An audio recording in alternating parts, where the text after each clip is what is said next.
Question number 11. Question number 11, differentiation എന്ന് പറയുന്ന ചാപ്റ്ററിൽ നിന്നും ചോദിച്ചിരിക്കുന്ന ഒരു ക്വസ്റ്റ്യൻ ആണ്. എന്താ ക്വസ്റ്റ്യൻ എന്ന് നമുക്ക് നോക്കാം. ജി എന്ന് പറയുന്ന ഒരു റിയൽ വാല്യൂഡ് ഫംഗ്ഷൻ അവിടെ കാണിച്ചിരിക്കുന്നു. ഈ ജി എന്ന് പറയുന്ന ഫംഗ്ഷൻ ഒരു നോൺ കോൺസ്റ്റന്റ് ഫംഗ്ഷൻ ആണ്. അതുപോലെ തന്നെ ട്വൈസ് ഡിഫറൻഷ്യബിൾ ആണ്. അതായത് ഫസ്റ്റ് ഡെറിവേറ്റീവും സെക്കൻഡ് ഡെറിവേറ്റീവും ഒക്കെ എക്സിസ്റ്റ് ചെയ്യുന്നുണ്ട്. മാത്രമല്ല G dash of 1/2 is equal to G dash of 3/2 ആണ്. ഓക്കെ, ഇനി നമുക്ക് എഫ് എന്ന് പറയുന്ന മറ്റൊരു റിയൽ വാല്യൂഡ് ഫംഗ്ഷൻ്റെ കാര്യം പറഞ്ഞിരിക്കുന്നു. എഫ് എന്ന് പറയുന്നത് ഇൻ ടേംസ് ഓഫ് ജി ആണ് അവിടെ തന്നിരിക്കുന്നത്. അപ്പോൾ എഫ് എന്ന് പറയുന്ന ഫംഗ്ഷൻ ജിയുടെ ടേംസിലാണ് ഡിഫൈൻ ചെയ്തിരിക്കുന്നത്. അങ്ങനെയാണെങ്കിൽ അവിടെ 4 ഓപ്ഷൻസ് തന്നിട്ടുണ്ട്. അതിലേതാണ് കറക്റ്റ് എന്നല്ലേ നമുക്കറിയേണ്ടത്. ഈ ഓപ്ഷൻസിലൊക്കെ എഫിൻ്റെ ഡെറിവേറ്റീവിനെ പറ്റിയാണ് പറയുന്നത്. അപ്പോൾ അതുകൊണ്ട് നമുക്കൊരു കാര്യം ചെയ്യാം. ആദ്യം തന്നെ എഫിൻ്റെ ഡെറിവേറ്റീവ് ഒന്ന് കണ്ടുപിടിച്ച് നോക്കാം. ശരിയല്ലേ? അപ്പോൾ ഞാൻ എഫ് ഡാഷ് ഓഫ് എക്സ് എടുക്കുന്നു. F dash of x is equal to derivative of F of x ആണ് 1/2 ഇൻറ്റു 1/2 കോൺസ്റ്റൻ്റ് ആണല്ലോ. ജി ഓഫ് എക്സിൻ്റെ ഡെറിവേറ്റീവ് എന്താ? ജി ഡാഷ് എക്സ് ആണ് അല്ലേ? ഇനി അതുപോലെ തന്നെ ജി ഓഫ് 2 - എക്സിൻ്റെ ഡെറിവേറ്റീവോ ജി ഡാഷ് ഓഫ് 2 - എക്സ് ആണ്. പക്ഷേ ഇൻറ്റു എന്ത് വേണം? 2 - എക്സിൻ്റെ ഡെറിവേറ്റീവ് വേണം. അത് -1 ആണല്ലോ.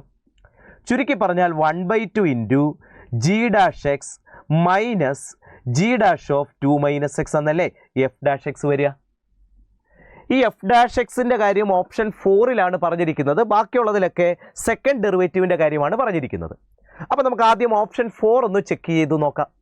Option 4 F dash of 3/2 F dash of 1/2 ഇതിൻ്റെയൊക്കെ കാര്യമല്ലേ പറഞ്ഞിരിക്കുന്നത്. അപ്പോൾ ഞാൻ എഫ് ഡാഷ് ഓഫ് 3/2 കണ്ടുപിടിക്കുന്നു. ആദ്യം എന്താ F dash of 3/2? 1/2 into G dash of 3/2 minus G dash of 2 - 3/2. 2 - 3/2 എന്ന് പറയുന്നത് 1/2 അല്ലേ? പക്ഷെ നമ്മുടെ അടുത്ത് പറഞ്ഞിട്ടുണ്ട് ജി ഡാഷ് ഓഫ് 1/2ഉം ജി ഡാഷ് ഓഫ് 3/2 ഈക്വൽ ആണ്. അങ്ങനെയാണെങ്കിൽ ഇത് ഈക്വൽ ടു 0 എന്നായിട്ട് മാറില്ലേ? ഉറപ്പല്ലേ? യെസ്. ഇനി അങ്ങനെയാണെങ്കിൽ നമുക്ക് എഫ് ഡാഷ് ഓഫ് 1/2 കൂടി ഒന്ന് കണ്ടുപിടിക്കാം. F dash of 1/2 is equal to 1/2 into G dash of 1/2 minus G dash of 2 - 1/2. 2 1/2 കളഞ്ഞാൽ പിന്നെ 3/2 ആണ് കിട്ടുന്നത് അല്ലേ?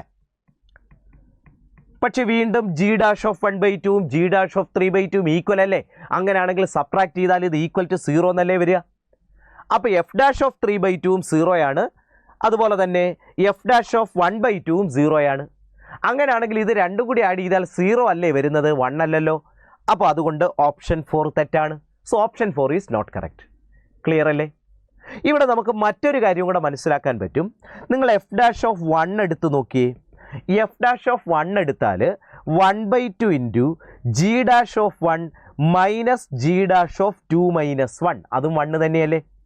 അപ്പോൾ ഇത് G dash 1 minus G dash 1 എന്നായതുകൊണ്ട് 0 ആയിട്ട് മാറത്തില്ലേ അല്ലേ? അപ്പോൾ എഫ് ഡാഷ് ഓഫ് 3/2 0 ആണ്. എഫ് ഡാഷ് ഓഫ് 1/2 0 ആണ്. എഫ് ഡാഷ് ഓഫ് 1 അതും എന്താ? 0 ആണ്. ഇനി എനിക്കറിയേണ്ടത് ബാക്കിയുള്ള ഓപ്ഷൻസിലൊക്കെ സെക്കൻഡ് ഡെറിവേറ്റീവിൻ്റെ കാര്യമാണ്. ഈ സെക്കൻഡ് ഡെറിവേറ്റീവിൻ്റെ കാര്യം അറിയാനായിട്ട് ഞാനിവിടെ യൂസ് ചെയ്യാൻ പോകുന്നത് റോൾസ് തിയറമാണ്. എന്താ റോൾസ് തിയറം എന്ന് പറയുന്നത്? റോൾസ് തിയറം എന്താ റോൾസ് തിയറത്തിൻ്റെ കണ്ടീഷൻ? നമ്മുടെ കയ്യിൽ എഫ് എന്ന് പറയുന്നൊരു ഫംഗ്ഷൻ ഉണ്ടെന്നിരിക്കട്ടെ. ഈ എഫ് എന്ന് പറയുന്ന ഫംഗ്ഷൻ ക്ലോസ്ഡ് ഇൻ്റർവെല്ലിൽ കണ്ടിന്യൂസ് ആണ്. ഓപ്പൺ ഇൻ്റർവെല്ലിൽ ഡിഫറൻഷ്യബിൾ ആണ്. അതുപോലെ F of A equal to F of B ആണെങ്കിൽ എ ബി എന്ന് പറയുന്ന ഇൻ്റർവെല്ലിൽ എഫ് ഡാഷ് എക്സ് 0 ആകത്തക്ക രീതിയിൽ ഒരു സി എങ്കിലും കുറഞ്ഞതുണ്ടാകും. ഇതാണല്ലോ റോൾസ് തിയറം. അപ്പോൾ റോൾസ് തിയറം പറയുന്നത് എഫ് എന്ന് പറയുന്നത് കണ്ടിന്യൂസ് ആകണം ക്ലോസ്ഡ് ഇൻ്റർവെൽ എ ബിയിൽ. അതുപോലെ എഫ് എന്ന് പറയുന്നത് ഡിഫറൻഷ്യബിൾ ആകണം ഓപ്പൺ ഇൻ്റർവെൽ എ ബിയിൽ. അത് കൂടാതെ ഒരു കണ്ടീഷനും കൂടെ സാറ്റിസ്ഫൈ ചെയ്യണം. F of A equal to F of B. ഈ 3 കണ്ടീഷൻസ് സാറ്റിസ്ഫൈ ചെയ്യുന്ന ഒരു ഫംഗ്ഷൻ കൊണ്ട് കൊടുത്താൽ നമുക്ക് എന്ത് പറയാൻ പറ്റും? എ ബിക്ക് ബിറ്റ്വീൻ എക്കും ബിക്കും ഇടയിലായിട്ട് അല്ലേ എ ബി എന്ന ഇൻ്റർവെല്ലിൽ ഒരു സി ഉണ്ടായിരിക്കും. Such that F dash C equal to 0. അപ്പോൾ എക്കും ബിക്കും ഇടയിലുള്ളൊരു പോയിന്റിൽ ഡെറിവേറ്റീവ് 0 ആകും എന്നാണ് റോൾസ് തിയറം പറയുന്നത്. ഈ റോൾസ് തിയറം ഞാൻ ഇവിടെ അപ്ലൈ ചെയ്യാൻ പോകുന്നു. ഇവിടെ ഞാൻ ആദ്യം യൂസ് ചെയ്യുന്നത് എഫ് ഡാഷ് എക്സിനാണ് റോൾസ് തിയറം അപ്ലൈ ചെയ്യുന്നത്. ആദ്യമായിട്ട് ഞാൻ കൺസിഡർ ചെയ്യുന്ന ഇൻ്റർവെൽ 1/2, 1 ആണ്. നോക്കിയേ മക്കളെ, എഫ് എന്ന് പറയുന്ന ഫംഗ്ഷനെ പറ്റി തുടക്കത്തിലേ പറഞ്ഞിട്ടുണ്ട് ജി എന്ന് പറയുന്നത് ഡിഫറൻഷ്യബിൾ ആണ്. അപ്പോൾ ജി ഡിഫറൻഷ്യബിൾ ആണെങ്കിൽ എഫും ഡിഫറൻഷ്യബിൾ ആയിരിക്കുമല്ലോ, കാരണം എഫ് ജിയുടെ ടേംസിലല്ലേ തന്നിരിക്കുന്നത്. അപ്പോൾ എഫ് ഡിഫറൻഷ്യബിൾ ആണ്. എഫ് ഡിഫറൻഷ്യബിൾ ആയതുകൊണ്ട് തന്നെ എഫ് കണ്ടിന്യൂസുമായിരിക്കുമല്ലോ. Every differentiable function is continuous also. അപ്പോൾ നോക്കി, റോൾസ് തിയറത്തിൻ്റെ ഫസ്റ്റ് കണ്ടീഷനും സെക്കൻഡ് കണ്ടീഷനും ഇവിടെ ശരിയാകുന്നുണ്ടല്ലോ. ഇനി മാത്രമല്ല, നമുക്ക് എഫ് ഓഫ് 1/2ഉം എഫ് ഓഫ് 1ഉം ഈക്വൽ ടു 0 എന്ന് കിട്ടിയിട്ടുമുണ്ടല്ലോ. അങ്ങനെയാണെങ്കിൽ റോൾസ് തിയറം അനുസരിച്ച് എനിക്ക് എന്ത് പറയാൻ പറ്റും? there exist a value c, അല്ലേ? സി എന്ന് പറയുന്ന ഒരു വാല്യൂ ഞാൻ C1 എന്ന് എടുക്കുന്നു. C1 എന്ന് പറയുന്ന വാല്യൂ ഉണ്ടായിരിക്കും എവിടെ?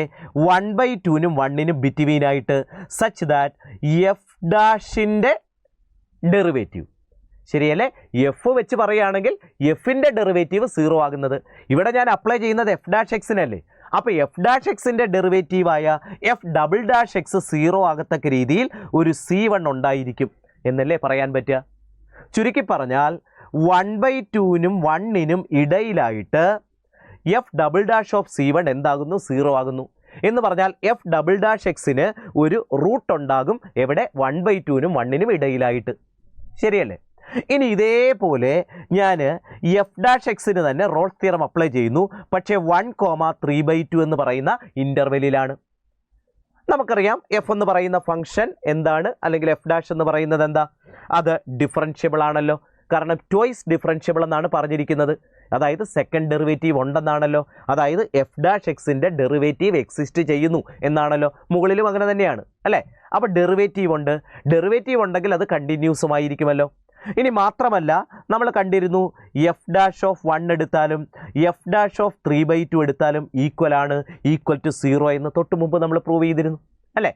അങ്ങനെയാണെങ്കിൽ റോൾസ് തിയറം അനുസരിച്ച് ഇവിടെയും നമുക്ക് എന്ത് പറയാൻ പറ്റും? 1നും 3/2നും ഇടയിലായിട്ട് നമുക്ക് ഒരു C2 എക്സിസ്റ്റ് ചെയ്യും, അല്ലേ?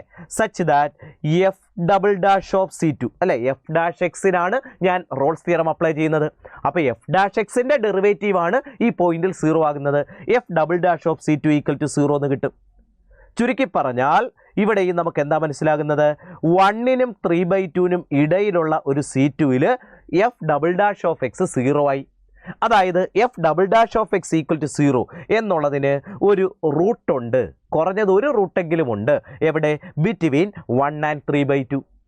അപ്പോൾ അങ്ങനെയാണെങ്കിൽ ഒന്ന് നോക്കിയേ മക്കളെ, ദാ 1/2 ഉണ്ട്, പിന്നെ 1 ഉണ്ട്, 3/2 ഉണ്ട്, അല്ലേ? അങ്ങനെയാണെങ്കിൽ 0 ഇതിന് മുമ്പാണ്, അതുപോലെ 2 ഇത് കഴിഞ്ഞിട്ടാണ്. ഇപ്പം നമുക്ക് കിട്ടി എഫ് ഡബിൾ ഡാഷ് ഓഫ് എക്സിന് 1/2നും 1നും ഇടയിൽ ഒരു റൂട്ടുണ്ട്. രണ്ടാമതായിട്ട് വീണ്ടും കിട്ടി 1നും 3/2നും ഇടയിൽ ഒരു റൂട്ട് എന്ന് പറഞ്ഞാൽ കുറഞ്ഞത് ഒരു റൂട്ടെങ്കിലും ഉണ്ടെന്നാണ് റോൾസ് തിയറം, ശരിയാണല്ലോ? അങ്ങനെയാണെങ്കിൽ 0ക്കും 2നും ഇടയിലായിട്ട് കുറഞ്ഞത് 2 റൂട്ടെങ്കിലും ഉണ്ട് എന്ന് ആ ഫിഗറിൽ വളരെ വ്യക്തമാണല്ലോ. അപ്പോൾ കുറഞ്ഞത് 2 റൂട്ടെങ്കിലും ആർക്കുണ്ടായിരിക്കും?